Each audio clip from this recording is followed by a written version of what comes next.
Coming up on this edition of the Die Hard Den podcast, we go on the ball as we take a look at the Michael Roberts trade and release and then signing. And we also take a look at Matthew Stafford playing with those broken bones in his back. Then we defend it in as we look at our speedy secondary.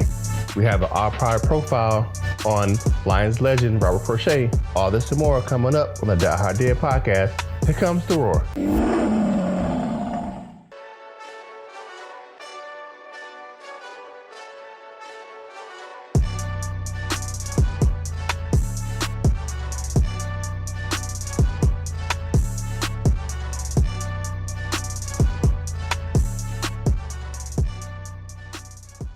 What up, dude? And welcome to the Die Hard Den podcast. It's your man, Kurt Steele, in the building one more time with my man, Shawnee J. Hit him up, Shawnee J. What's happening, peeps? It's our last show before our summer break, so we got a lot to get to tonight, my man, Curtis. All right, yeah. Like Shawnee said, it's the last show before the break, before school is out for the summer. So, as we always do at this time, it is time to tell me something good. All right. So, Shawnee J, you up first this week. Tell me something good. Hello, peeps. Well, I got two things I want to say is tell me something good. They're not football or Lions related, but they have to be covered. As you know, it's summer, it's the off season. Here they are. Number one, I love Michigan, University of Michigan, especially the football and basketball teams. But I got to give it up to their baseball team, who's advancing nicely in the College World Series. They beat Texas Tech. They are. And then they beat Florida State. It's a little revenge, we got on Texas Tech for knocking us out of the NCAA tournament basketball this year. Plus, the baseball team lost them twice earlier. And they beat the State, who beat us in the Orange Bowl in 2016. So they pay back the State. So, not the same sport, but it's the same school. So that's how I look at it. So I hope the Wolverines win their first World Series since 1962. And I got to give it up to the Toronto Raptors, who won the title in their 24-year history. The parade was marred a little bit by some idiot who shot at the parade the other day, injuring 4 people. They all had 9 life-threatening injuries. I guess that's a silver lining. But I guess that's, the Raptors. I got to give them to them. I want them to beat the Cleveland Empire and the Golden State Warriors. I think the Warriors are done. And I got a question for you, Curtis. Will Kawhi Leonard re-sign with the Raptors or we go to the Clippers, the Lakers, or elsewhere? Yeah, I think that the Raptors, congratulations to those guys, but I think Kawhi's going to go out west. Well, along with that, tell me something good. One is Lions super fan Sweta Patel, I think I'm saying her name right. She just got engaged while she was in India on what they call a holiday. She included on her hand art for her engagement ceremony, the Lions and football logo. So big shout out to her. If you don't know who she is, you can find her on Twitter. She's all over the Lions social media. Actually, she took over their Instagram story during the draft. So if you go on the Lions Instagram or their Twitter page, you can find this young lady all over the place. Congratulations to her on her recent engagement. And one more thing, with teams winning their first title, give it up to the St. Louis Blues. I know we are Red Wings fans here in this podcast, if we like hockey, but they won their first Stanley Cup. So that leaves big room for our Lions to go ahead and win our first Super Bowl. My last tell me something good. I'm giving a big, big congratulations to Dustin Beinert and Iman Reynolds of the Lions.com, their media team. They won a Michigan Sports Emmy Award for Best Sports Program Series for their in-depth interviews in the series called Under the Helmet. You can go out on Lions.com and check it out. So congratulations to you guys. Again, a Michigan Sports Emmy for Sports Program Series. So outstanding job, gentlemen. If you want to check it out, go on Lions.com, Under the Helmet. Great, great series. That's it. Tell me something good. Moving on. Now it's time to go. On the ball. Set, go. This week, on the ball, on the offensive side of the ball, Shawnee J, talk to me about Mr. Michael Roberts. Michael Roberts, former fourth round pick in 2017 for the Lions. I had big and high hopes for him. He played with his 2 seasons. He disappointed me somewhat. He ran poor routes. He dropped easy passes. That Thanksgiving game last year was that was the epitome of his whole Lions career. And he suffered injuries. He dropped easy. He didn't show any effort on that one interception in the end zone. People say it's on Stafford, but Roberts didn't make an effort to even go for the ball. I mean, he just let the man catch it right in front of him. And he let another sure touchdown pass bounce off his helmet because he stumbled. So those, Michael Roberts, very disappointing tenure in Detroit. He was actually traded to the New England Patriots this week. He missed it for a additional 7th-round pick, which I thought was kind of low, which just shows how badly the Lions want to get rid of him. They was willing to take a 7th-round pick, but we used a 4th-round to get him. However, New England rejected the trade because Robert supposedly failed their physical, which I find surprising because he was practicing with the Lions and OTAs and the mini camps all the way up to now, but he failed New England's physical. I find it interesting. He was sent back to the Lions, where he was promptly waived, and all teams are one of our worst rivals, division rivals, the Green Bay Packers, claim him on waivers. Like I said, Roberts was disappointing in Detroit. Like I said, poor route running, injuries, drop passes. But will he go to Green Bay and haunt us? That's typical Lions luck, similar to what Eric Ebron did, but even worse, because he's with the Packers. That's what I got to see on Mike. What you got to say?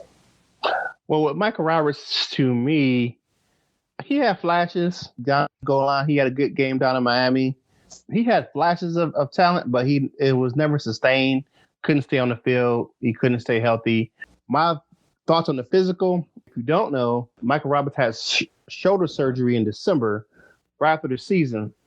So there may be a reason why he did not pass the physical. Each team has an independent doctor and independent physical standards. I think that's one rule that the NFL needs to change, where it needs to be a standard across the board for passing physicals. Because one team can fail a player for a physical and another team can pass him. So say he was, like you said, he was practicing this offseason. So, and I wish him well. Do I wish he would have went to another team besides the Packers? Yeah. However, it was still early in the offseason workout. So I really don't think that there's a lot of intel he can give Green Bay. A lot of times players sign another player from the inside of the division so they can get intel on the offense. Or that whatever side of the ball they're playing on. So if they're an offensive player, they want the player to go in and talk to the defense about their scheme. However, it was really early in the offseason, so I really don't think there's a lot of intel. They were still doing installs. I don't really think that the whole offense is really installed yet. So, but good luck to him in Green Bay. Now let's talk about Matthew Stafford. The baddest man in Motown right now is my man Matthew Stafford. Unlike Tony Romo or any of the guys, Aaron Rodgers, Michael Hare from the DetroitLions.com, he's the staff writer, broke a story a few days ago that Matthew Stafford actually played most of the end part of 2018 with fractures in his back. What a tough guy. I mean, this individual, he's showed us his toughness his whole career. And if there's another reason to love this guy even more, that's it for me. I've always been a Stafford fan. I know we have Stafford haters. I know he has big numbers, but not the wins. But he gives it all for his team out there on the field. We've seen him multiple times play through injury, fingers, back, knees. But this is the biggest one. Playing with a fractures in his back is unheard of. I mean, this he probably could have ended his career. He probably could have, if he would have injured his back anymore. But he got out there, he strapped it up, laced some boots up, and got out there and played. And big ups to my man Matthew Stafford for holding it down. What you got to say about Big Stafford? Exactly. I'm a Stafford supporter too. I hear the negative posts, see the negative posts about Stafford all the time in my group, and I hear them all the time. Lions fans don't know or appreciate what they truly have in Stafford. Stafford is the toughest quarterback in one of the toughest NFL histories, on the lines of a Brett Favre or Bobby Lane tough. I mean, the Lions fans don't understand what they have. It's like they didn't appreciate Barry Sanders until he left. They didn't appreciate Calvin until he left. and they won't appreciate Stafford truthfully treat leaves either.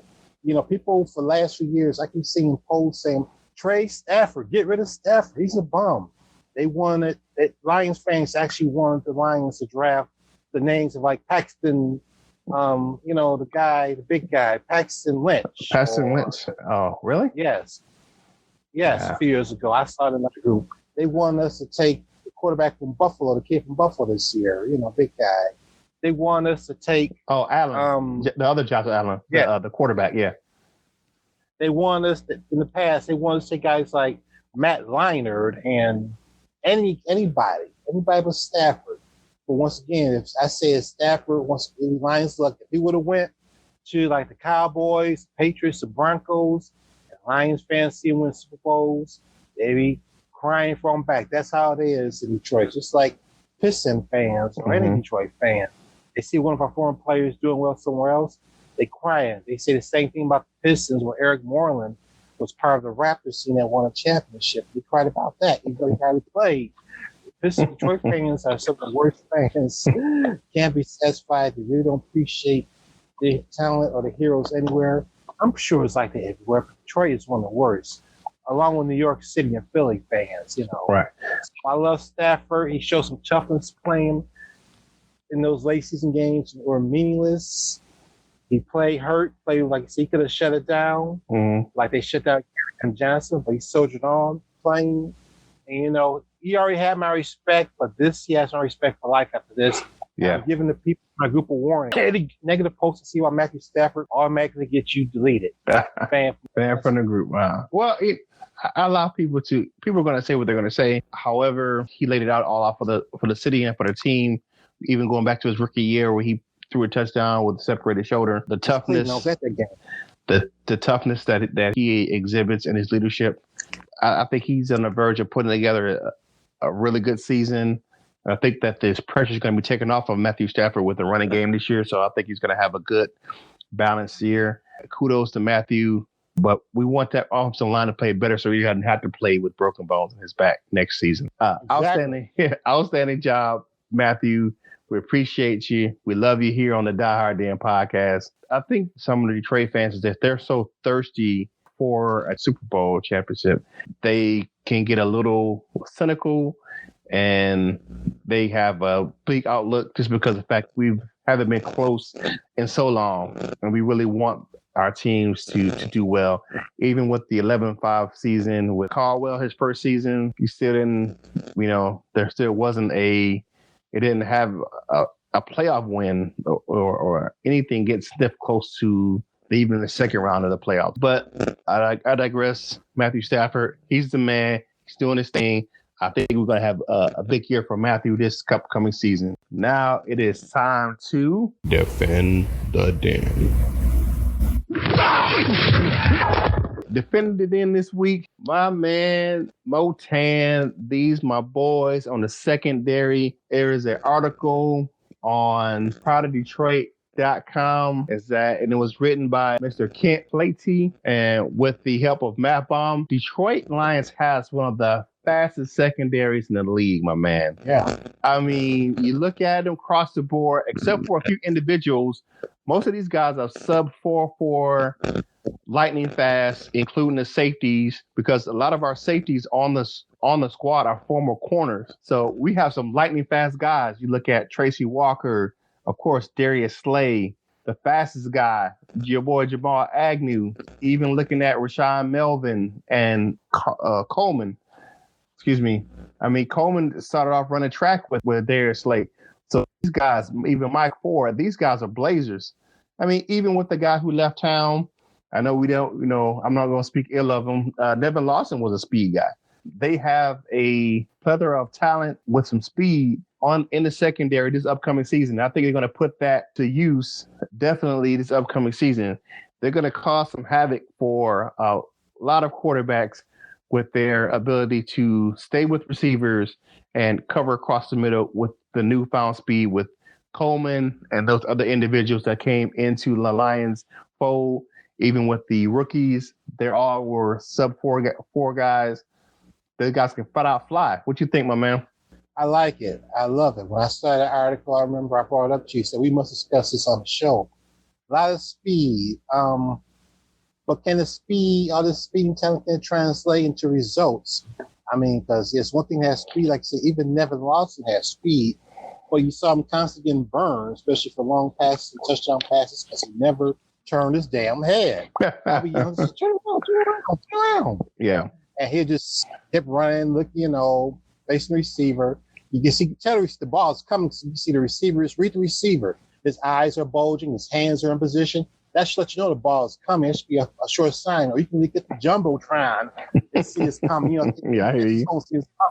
Turn it, he could easily at least knock some passes away or intercept a couple if he had better technique. Turn his damn head and read the receiver's telltale signs and turn your damn head around, make a play, go for the ball. Just don't keep running for the receiver. Let him catch it. That's why it's like I said, he never had one interception in his tenure. The best play he made was against the Browns in 2017 when he caused a fumble, got up and returned it for a touchdown. I remember that play. Awesome. That was awesome. Other than that, he didn't do Julius quiet. He had to go. We didn't do starter. He had to go. It's him. Lions gave him plenty of time, but I don't know who you blame on, the coaches or him, or a little bit of both. He wasn't coached right. I'm sure the coaches, his DB coaches, and Caldwell and Patricia, his coaches at the time, see the same thing the fans see. Didn't they say anything to him in the room? I mean, not to really, I don't want to harp on the guy. He's not here in Detroit anymore, but I saw the flaws in his game. I think he's going to go out to Oakland and they're going to move him to the slot. I think he's better suited in that area. I don't think he was never really an outside corner. He was undersized. He definitely had flaws in his game, but you never really couldn't say he couldn't run. But yeah, he definitely had coverage flaws. His coverage skills were suspect. Yeah, his technique was suspect. But looking at these guys we have on the roster now, we have some proven veterans that will still have some viable speed, and you have some guys that play with good skill. We look at the safety room, you're looking at Tracy Walker and Quandre Diggs. Quandre Diggs he's not a burner, but he's fast. Where you look at Tracy Walker can, he has that return ability where he has a good amount of speed. And you look at Rashawn Melvin. Rashawn Melvin was a long corner who can fly. And our Pro Bowler, Darius Slay, we all know Slay got some wheels. He took his interception back for a touchdown this past season against Arizona. And I'm looking forward to him taking one again in week 1 back to the house out there in Phoenix. So I get it. I don't want to harp on Lawson too bad, but those guys got speed. I hear what you're saying about is it going to translate? I think the way that Patricia's going to coach these guys this year is going to be different. There's going to be more accountability, and you're going to have more individuals. You have more individuals in the system that weren't there last year. Even with the new free agents, a lot of those guys are former Patricia guys, so they know the system very well. Yes, and one more thing, like you said, they got some talent, but it's like you're saying, we won't be able to keep everybody. Right. I haven't read an article that it's still guaranteed our man Jamal Agnew is going to make the team. Yeah. So no, he's passing, return punts and kicks. I hope he makes the team, but there's no guarantee because they brought in so many new guys.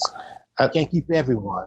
College team with 8 players. I think Jamal Agnew with his Pro Bowl return ability is going to be safe. We talked about this in previous shows. I just believe that with his skill set, and at least even at the return position, he's going to be, and even as a change of pace guy on offense, he's going to be one of those gadget guys that's going to keep around for this upcoming season. Excuse me. If the Lions cut Agnew, somebody's going to get a gift. Be gifted with a great player. I hope they in the Vikings or the Bears or the Packers who really come back to bite the Lions in the butt. All right. Well, that's our that's our defender den this week. Our speedy secondary. We wish him well this upcoming season. Now it is time for 2 points conversing. All right, my man. 2 points conversing this week is jam-packed. One subject that my man Shana J hit me up, and I'm gonna say my piece, and I'm gonna let him say his piece. Mr. Orenthal James Simpson hitting Twitter. I really could care less. I really have no qualms. I'm not going to follow him. Actually, probably looking at blocking his Twitter feed, any type of content that he's going to put out. So I can't even see if anybody retweets it. I won't be able to see it, just for the fact that, and I'm not really a guy to get political or identity politics or anything like that. However, this is an individual who never identified with, I'm an African American male. He never identified with his own community. I've never heard of any of them stories of him giving back to his own community. This is one of the individuals who were really, and I'm not even going to say he was guilty of whatever crimes or of the murders but he was guilty of spousal abuse. He's not a good human in my eyes. My opinion of Mr. OJ going on Twitter saying he's got some things to straighten out and some things he wants to get revenge on, he can kick rocks. So what you got, my man, Shawnee J? Well, so you already said you're not going to follow him. You don't want to see his retweets. You don't want to see highlights. You're not going to. Some of your fans, will follow him. You don't want to see that either. Yeah, OJ, one that is just, the saddest downfall in America. Once a beloved football player and accurately pictured. He had America in the palm of his hands. Everybody loved the juice. He was a football fan. Everybody loved the juice. He loved the attention. 25 years ago, he may or may not have committed 2 grisly murders. So, no pun intended, the jury's still out on that. It was a split decision. We all know history, so I'll rehash that. His fall from grace, though, that trial, like I said, many things came out about the landslide during that trial, both trials. Things you never knew, behind the public OJ, you always see smiling and glad handling people and always joking on a good mood. He's all a great guy.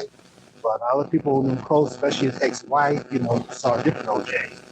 He went to jail, spent 9 years in jail for armed robbery. He's been out for nearly 2 years. He tried to lay low. But OJ, like I said, he missed the spotlight. He's older. He's 72 next month. He still misses the spotlight. He misses it. So that's why he got on Twitter, which I think is a bad idea because he opened himself, makes himself vulnerable to all types of attacks. A lot of haters, people hate him, want to kill him. They can hack his account. They can put false information on his account, his Twitter feed. So I don't think it was a great idea for OJ to get on social media, especially Twitter. Because he just sees himself vulnerable to attacks, false attacks, people hacking his account, all sorts of things. Juice, I love you, or at least I used to love you, but you should continue to lay low for the rest of your life. For your own benefit, for your children's benefit. So that's all I got to say. Yeah, I mean, when I was a kid, my mother always told me this story. I have an older brother, and I was out. My brother's 9 years older than me, and I was out with him and his friends, like playing some street football and things of that nature. And little kids, you say, "Oh, I'm this player, I'm that player," and I came in the house crying because they wouldn't let me be the juice. Actually, now I look back on that, I'm glad my brothers didn't stop me from doing that. Thank you very much, y'all. So, did me a favor. Yeah, it did me a favor with that one. Looking at a few other things coming up, the off season is like we introduced earlier in the podcast, is that we're going to take a hiatus for the summertime, just because of the fact that we don't want to run out of content and we want to get a break ourselves. So we're going to take a break with those guys, and we're going to come back right around the time as far as when the rookie mini camp starts. So that the whole thing with going back to the Michael Roberts thing, that was a situation that I don't think anyone really saw coming as far as the failed physical. I saw the trade coming. It's because of the fact, if you look at the tight end room in Allen Park right now is really crowded. So someone that had to go, and I just think that his performance on the field left him dead baggage. What do you think? I agree once again, as I stated, the poor route running, the drop passes, injuries, that made him expendable. Michael, and we all saw the writing on the wall when they drafted 2 tight ends this past draft, one the first, one the 7th, and they signed a tight end. Right. So Michael, I'm sure he saw the writing on the wall. He did an article about him before he got traded, saying that he wasn't let that bother him. He was going to work hard, earn his spot. Well, he's going to earn his spot with the Green Bay Packers. It's like, once again, that's the one of them come back and haunt us, like former Lions players tend to do once we get rid of them. Tend to play better and come back to see what you're missing. That's Lions luck for you.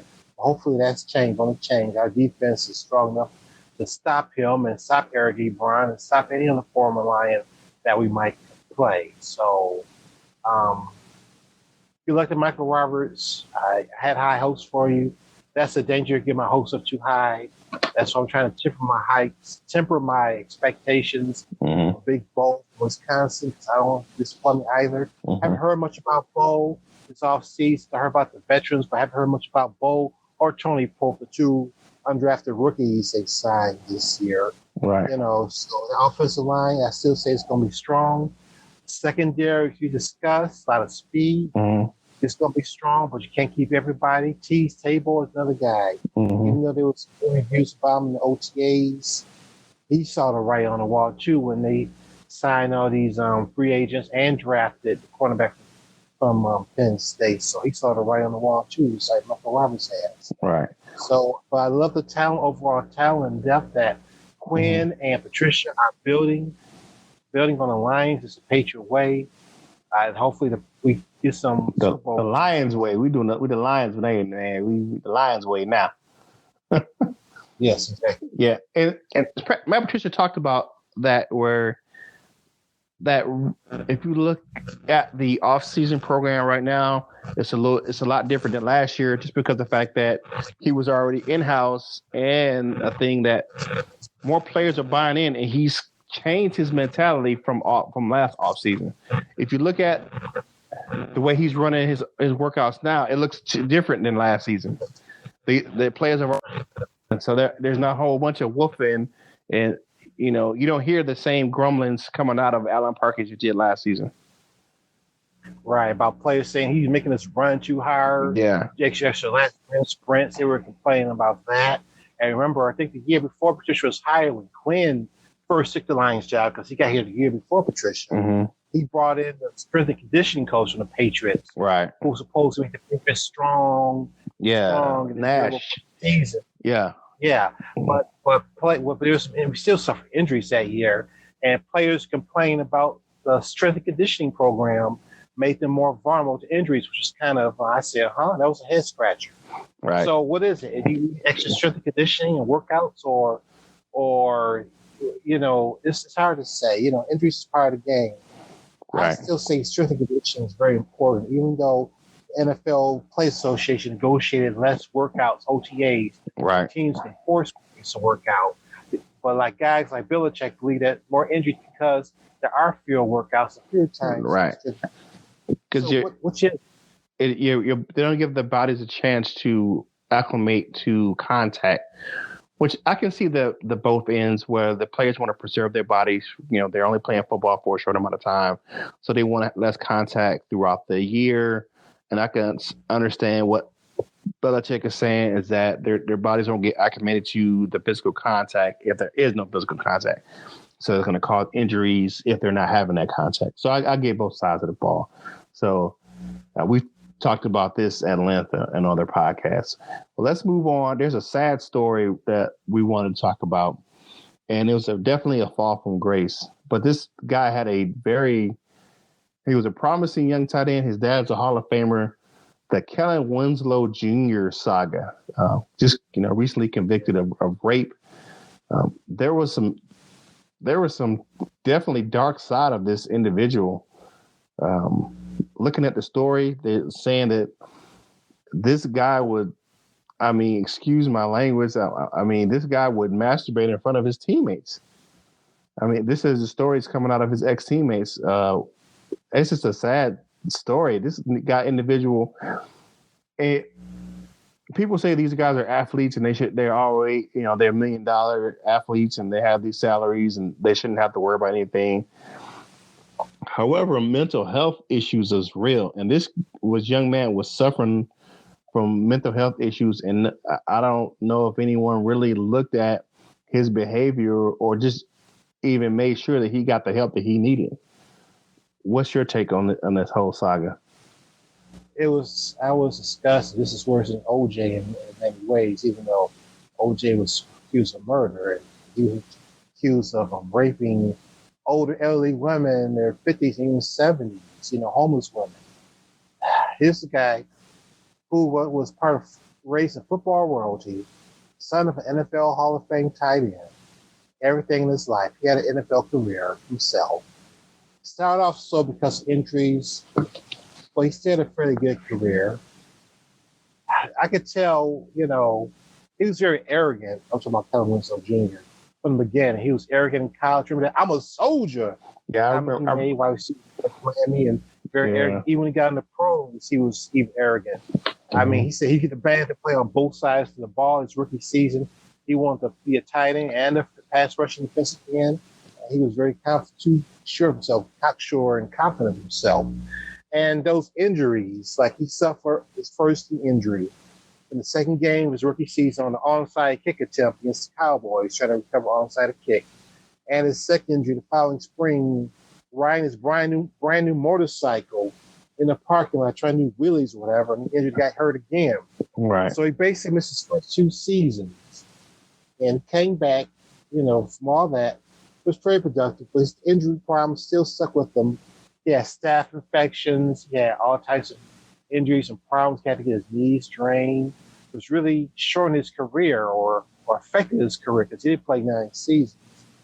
And I think that was a humbling experience for him. Mm-hmm. He was very, very arrogant coming out of college. He was arrogant. He was very loud and boisterous and arrogant. Mm-hmm. So he got humble in a hurry. But the stories, like I said, with sexual deviance, about masturbating in a locker room full of teammates and in his hotel room, even airplane flights, watching porn on his cell phone, the other people can see. I mean, he has some very strange behavior. I mean, he has some, to me, this is like he had some very dark issues, some mental health issues. Now there's no, what do you call that? He's going to get the help now because he's going to go to prison. And just individuals like that, you want them to get help before it turns to a point where they're committing criminal acts. Hopefully he can get himself turned around and rehabilitated, and he can return to society a better person. All right, so moving on. I'm sorry, because he's in there for life. You think he's in there for life? Oh, well, hey. That's what he says, for life. 3 women, convicted of 3 women, yeah. Yeah, if he's going to be in there for life, hey, hopefully he can get the real bit. He still can get rehabilitated and turned around. So as long as I think, I have no qualms about him getting better in prison if that's what happens. And I still wish him to get the help that he needs. It's not going to help the victims. I'm not sympathizing with him at all. He gets the time that he deserves because he put those women in traumatic situations, and no one deserves to be sexually assaulted. So don't get me wrong. I'm not sympathizing with Kellen Winslow at all. He's going to get the time that he deserves for doing the crime that he committed. But I can hope that he can turn his life around now that he's going to have no other choice but to do so while he's in behind bars. So I don't want anyone to feel that I'm sympathizing with Kellen Winslow. I am not whatsoever. I just want the young man to turn his life around because he committed some horrible acts to those women, and he deserves to get punished. So moving on from that sad story, telling us something positive. Now it is time for our pride. Our Pride profile this week is on a Lions defensive lineman. It is time for the Our Pride profile. Shotty J, what you got? Thanks, Curtis. The latest Lions legend I like to profile is one Mr. Robert Porcher, the Lions all-time leading quarterback sacker, 95 and a half sacks. So I want to say Robert Porcher was born in Wando, South Carolina in 1969. He was the Lions' #1 draft pick in 1992 out of South Carolina State. Robert's career really didn't take off. He didn't start initially. He only got a handful of sacks his first season, his first 2 years as a Lion. Some Lions fans, once again, thought he was a bust and he wanted to get rid of him. Robert almost left the Lions after 1996 and almost signed with the Atlanta Falcons. But the Falcons didn't want to meet his contract demands, so he wanted to re-sign with the Lions. But since from 1996 to the end of his career, Robert gained the lion's share of his sacks, which was nearly 70 in his last several seasons. He was an all-pro defensive lineman, one of the best in Lions history. His career came to the end in 2004 after he was inactive for the first 5 games, and he saw he was never going to play again, so he retired. So, Robert Porcher, I think he's a Hall of Famer, in my opinion, with those 95 and a half sacks. Hope he gets in one day. He was a prominent businessman in Detroit. He had a couple of restaurants downtown, Sweet Georgia Browns and Gridiron, Renaissance Center, excuse me, get the name. They're now closed, but they were once prominent restaurants. And he's still active in the Detroit community. And I wish Mr. Robert Porcher and the Lions great well. All right, my man, Robert Porcher. All right, now it is time for Now You Know. It's your man, Kurt Steele, and welcome to this week's edition of Now You Know. We're going to talk about the off-season program and how it's structured. Not many clubs just finished that up this week, so let's get into it. The first thing is that it has to begin the third Monday in April unless you have a rookie head coach or a new head coach, which then it can start the first Monday in April. All workouts are voluntary except for the mandatory winning camp. The maximum 4 workouts per week with no weekends include the 1 week of mandatory mini camp.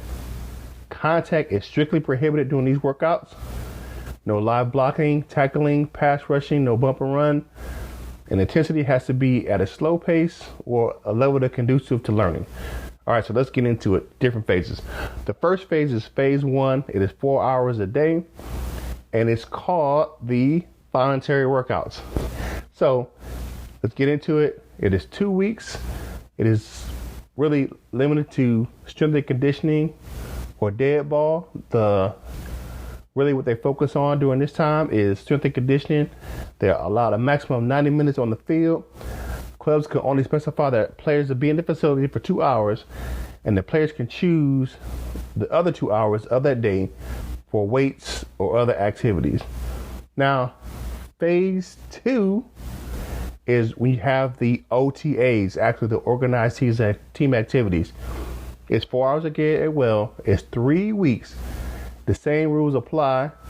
Now the coaches are allowed on the field, and there's no individual or perfect play drills during this time. There's no offensive, defensive one-on-ones, and there's still, in this phase, no helmets.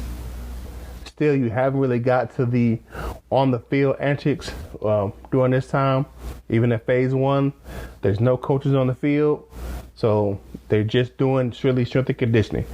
Phase 3, really the rest of the OTAs is 6 hours a day. You got 4 weeks in totals, 3 weeks for 10 OTA workouts, a maximum of 3 OTAs a week for the first 2 weeks.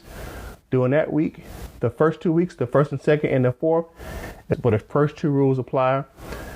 A maximum of 4 OTAs for the weeks 3 and 4. You got 1 week of the mandatory minicamp. Still no pads. No pads except for knees and elbows. You can wear helmets, still no live contact. You can do a 7-on-7, 9-on-7, or 11-on-11 drills permitted, but no contact. Then you wrap it all up with your mini camp, which is a 10-hour day. You can do the physicals on Monday for that first day of mini camp, but no practice. Practices are Tuesday and Thursday with a day off on Friday. You allow 2 practices totaling 3.5 hours on the field per day. And the second practice is limited to a walkthrough, but still no contact. There is no drills. You cannot put pads on. These are rules that the NFL agreed to with the Player Association. For the CBA, some teams put their mini camp in the middle of phase 3, and then like the Lions, they put their OTAs. The last set of OTAs they did was this week after the mini camp, but a lot of teams finish up with the OTAs mini camp last. There you go, your off-season program. If you don't know, now you know. Now let's get back to the Die Hard Den podcast. All right, my man, Shawnee J, it's time to get on out of here. So tell the people where they can find you on social media while we're taking this summer hiatus. You can always find me on Facebook, and if anyone's on Facebook and you're interested in joining our Lions group, we try to stay active all summer. I look for Lions news. I try to get fans interested and up to date. Hit me up, and we love to add you to our group on Facebook. All right. So for me, you can find me definitely on Twitter at Curtis Steele 14. On the same thing as on Instagram. Make sure you spell that Steele with the E on the end. You can tweet the show at Die Hard Den Pod C1, or you can email us. Please email us topics you want us to talk about on the show, or you have any questions. You can find us at Die Hard Den Podcast at gmail.com. We look forward to hearing from you. Tell us how we're doing. Let us know. If we need to do something different, let us know. If you like what we're doing, let us know. You can subscribe to the podcast on Anchor, on Spotify, iTunes, or anywhere else you can find the major podcasts. So thank you again for listening to the Die Hard Den podcast. It's your man, Kurt Steele, for my man, Shawnee J, and we are out.